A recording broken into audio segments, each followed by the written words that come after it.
अस्सलाम वालेकुम व्यूअर्स, उम्मीद करती हूँ आप सब ठीक होंगे। शुरू करती हूँ अल्लाह के नाम से जो नहायत रहम करने वाला है।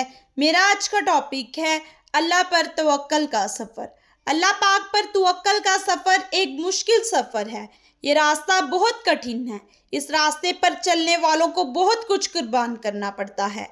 अपनी अना, गरूर, तकब्बुर, ख्वाब, ख्वाहिशें और बहुत कुछ जो अजीज तर हो। अल्लाह पाक पर तवक्कल यूं ही नहीं हो जाता, इसके लिए आजमाइशों से गुजरना पड़ता है। कुछ ऐसे रिश्ते कि जिन्हें हम हमेशा अपनी ढाल समझते हैं, सहारा मानते हैं, इनको छोड़ जाना, हर दुनियावी आसरे का खत्म हो जाना, सभी रास्ते बंद हो जाना, यानी हर तरह से बेयारो मददगार हो जाने के बाद अपने रब की तरफ लौटना और कह देना, बेशक मेरे रब तू ही मेरा सहारा है, तू ही मददगार है, तू ही है जो अपने बंदे को कभी तन्हा नहीं छोड़ता। ये है तवक्कल कि जब तोड़ दिए जाओ तब अपने रब से जुड़ जाओ।